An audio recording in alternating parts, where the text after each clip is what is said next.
আমি নিজ হাতে আমার বোনের সংসার নষ্ট করেছি, আর এই দায় আমাকে বয়ে বেড়াতে হচ্ছে মৃত্যুর আগ পর্যন্ত। আমার দুইটা সন্তান, তাও আবার পঙ্গু। মানুষে বলে এগুলো নাকি আমার পাপেরই ফল। বোনের জামাইকে বিয়ে করার পর 5টা বছরও আমি ভালো করে সংসার করতে পারিনি।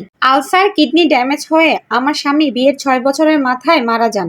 সুখের আশায় বোনের ঘর ভেঙেছি, কিন্তু সুখ আমার কপালে ধরা দিল না। আজ থেকে প্রায় 20 বছর আগের ঘটনা। আমরা 3 বোন, অভাবের সংসার ছিল আমাদের। বাবা মারা যান, তারপর কোনো রকমেই আমরা 3 বোন বড় হই। আমি সবার ছোট ছিলাম। আমার বড় আপার বিয়ে হয় প্রণয় করে, তাও আবার শহরের এক ছেলের সাথে। খুব ভালো ঘরে বিয়ে হয় তাদের, কোনো কিছুরই অভাব ছিল না। বড় আপার বিয়ে হবার পর থেকে আমাদের সংসারে সব অভাব অনটন কেটে যায়। আপা আমাদেরকে সাহায্য করতেন, দুলাভাইও খুব সাহায্য করতেন আমাদেরকে। যেখানে আমরা বছরের পর বছর ভালো জামা কাপড় পেতাম না, এমনকি ভালো খাবার দাবারও খেতে পারতাম না, সেই আমরাই মাসে 2টা করে নতুন জামা নিতাম। বড় আপা বাসায় একাই থাকতেন, তো আমি আর মেজো আপা মাঝে মাঝে বড় আপার বাসায় গিয়ে থাকতাম। মেজো আপা বেশি একটা থাকতেন না, আমিই থাকতাম বড় আপার সাথে সবসময়। আমার আপার বিয়ের 2 বছর পার হয়ে যাচ্ছিল, কিন্তু কোনো সন্তান হচ্ছিল না। এইটা নিয়ে আমার আম্মা এবং মেজো আপা চিন্তা করলেও আমি তেমন একটা চিন্তা করতাম না। বড় আপার কোনো কিছুরই অভাব ছিল না, দুলাভাই আপাকে যা চাইতো তাই এনে দিত। আমার বয়স তখন 17 বছর এবং মেজো আপার বয়স 19 বছর। বড় আপা তখন নিজের গহনা বিক্রি করে মেজো আপার বিয়ে দেন এক প্রবাসী ছেলের সাথে। তো মেজো আপার বাসায় আমি তেমন একটা যেতাম না, বড় আপার বাসায় থাকতাম আমি। বড় আপার সব কাজে কর্মে আমি তাকে সাহায্য করতাম, কিন্তু আমার এই অবচেতন মন সবসময় বড় আপার জায়গায় নিজেকে আবিষ্কার করতাম। মাঝে মাঝে ভাবতাম, ইস, দুলাভাই যদি আমার বর হতো তাহলে খুবই ভালো হতো। দুলাভাইকে আমার কাছে খুব বেশ ভালোই লাগতো। কেন জানি দুলাভাইকে আমার ভালোবাসা প্রকাশ করার জন্য ব্যাকুল হয়ে উঠতাম। দুলাভাইকে ভালোবাসার আকুলতা আমার দিন দিন বাড়তেই থাকে। কেন জানি দুলাভাইকে একটু বেশি যত্ন নিতাম। অনেক সময় দুলাভাই রোমান্স করলে গোসল করতে বাথরুমে ঢুকলে মাঝে মাঝে ঘুমিয়ে গেলে দুলাভাই ওনাকে চুমো দিতাম। একদিন আপু বাচ্চা হওয়ার জন্য স্বপ্নের ওষুধ খেতে আমাদের গ্রামের বাড়িতে যান। সকালে যাবে এবং বিকালে আবার চলে আসবে। দুলাভাই সাধারণত একটু ঘুম থেকে দেরিতেই ওঠে, 11টা কিংবা 12টার দিকে। তো দুলাভাই যখন ঘুমোচ্ছিল আমি তাকে গিয়ে চুমো দেই, তো দুলাভাইও আমাকে চুমো দেয়। চোখ বন্ধ অবস্থাতেই দুলাভাই আমাকে আপু মনে করে জড়িয়ে ধরে। দুলাভাইও আমাকে চুমো দেয়।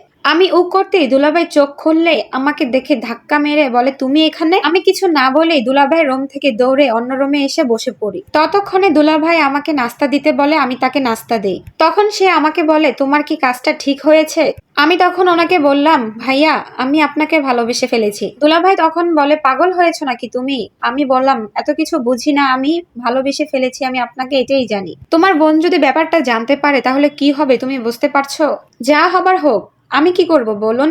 ভালোবেসে ফেলেছি আমি আপনাকে। সত্যি কি তাই? হুম। আমার জন্য তাহলে কি করতে পারবে? আপনার জন্য আমি সব কিছুই করতে পারবো। দুলাভাই বলল, আমি তোমাকে কাছে পেতে চাই। আমিও বললাম, হ্যাঁ, আমিও আপনার বাচ্চার মা হতে চাই। আপা তো এখনো আপনাকে একটা বাচ্চাও দিতে পারলো না, তাহলে তুমি দাও। তুমি যদি আমাকে বাচ্চা দিতে পারো আর আমি যদি বুঝতে পারি তুমি প্রেগনেন্ট, তাহলে আমি সাথে সাথেই তোমাকে সেদিন বিয়ে করব। আমি তখন বললাম, আপনাকে পাওয়ার জন্য আমি সব কিছুই করতে পারি। দুলাভাই আমার কথা শুনে তখন আমাকে তার কাছে টেনে নিল। এই বলে সে আমাকে জড়িয়ে ধরলো, আমার ঠোঁট জোড়া তার মধ্যে সে আবদ্ধ করলো, আমাকে নিয়ে গেল অতল গভীর সমুদ্রে। আমি মনে মনে স্বপ্ন বুনেছিলাম এই সংসার আর কিছুদিন পরই আমার হবে। আমার পরিবার যদি আমাকে বিয়ে দেয়ও না, তাহলে দুলাভাইয়ের মতো এত বড়লোক ছেলের সাথে আমার বিয়ে দিতে পারতো না। রাতে বাসায় আপা আসলো, তখন আপাকে জিজ্ঞেস করেছি, আপা তুমি কি ওষুধ খেয়েছো? হ্যাঁ রে, খেয়েছি। দোয়া করিস আল্লাহ যেন আমাকে এবার একটা বাচ্চা দান করে। তখন আমি মনে মনে বললাম, আল্লাহ যেন তোমাকে কখনোই বাচ্চা দান না করে। কিন্তু সামনাসামনি বললাম, জি বোন, দোয়া তো সবসময় তোমার জন্য করি। আপা তখন জিজ্ঞাসা করলো, তোর দুলাভাই কই গেছে? আমি তখন বললাম, দুলাভাই একটু বাহিরে গেছে। আপা বলল, আমি আজ খুবই ক্লান্ত, কয়টা ভাত খেয়ে আমি ঘুমাবো, আমাকে তুই একটু ভাত বেড়ে দে। তোর দুলাভাই আসলে দরজা খুলে তাকে ভাত বেড়ে দিস। আমি বললাম, ঠিক আছে। আপাকে ভাত বেড়ে দিলাম, আপা ভাত খেয়ে ঘুমাতে গেল।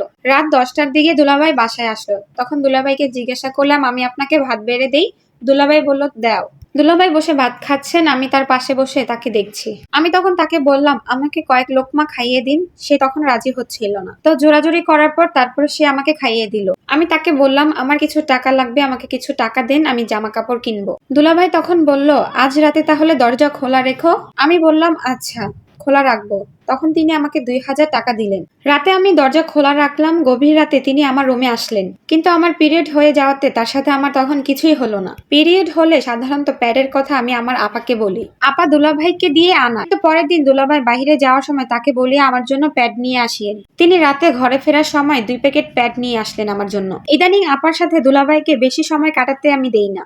দুলাভাইয়ের পাশে গেলে আপাকে বিভিন্ন অজুহাতে আমি তাকে ব্যস্ত রাখার চেষ্টা করি। দুলাভাইকে তো আপা না থাকলে আমি তাকে নাম ধরেই ডাকি, নিজে থেকেই তাকে চুমু দেই। আসলে হিতাহিত বোধটুকুই তখন আমার চলে গেছে। দুলাভাই বের হওয়ার সময় তাকে এটা ওটা আনতে বলি, সেও বাসায় ফেরার সময় আমার জন্য নিয়ে আসে, এমনকি সে টাকা পয়সাও আমাকে দেয়। এরই মাঝে পিরিয়ড শেষ হয় এবং তার সাথে আমার মেলামেশা চলতেই থাকে। তার সাথে আপার খুঁটিনাটি বিষয় নিয়ে আমি তাদের অগোচরে ঝগড়া বাঁধিয়ে দিই, যেটা আপা বিন্দুমাত্র বুঝতে পারে না। দুলাভাই যখন চুপি চুপি রাতে আমার ঘরে আসে তখন দুলাভাইকে বলি, আপা তো সারাদিন কোনো কাজই করে না, সারাদিন শুধু শুয়ে বসে থাকে আর আপনার পরিবারের মানুষদের কাছে আমার নামে শুধু বদনামি করে। যদিও এসব মিথ্যা কথা, দুলাভাইয়ের কাছে প্রায় আপার নামে মিথ্যা কথা বলে তার কান ভারী করি। আর এতদিনে দুলাভাই আমার প্রতি খুবই বিভোর হয়ে গিয়েছে, কিন্তু আমাকে বিয়ে করছে না।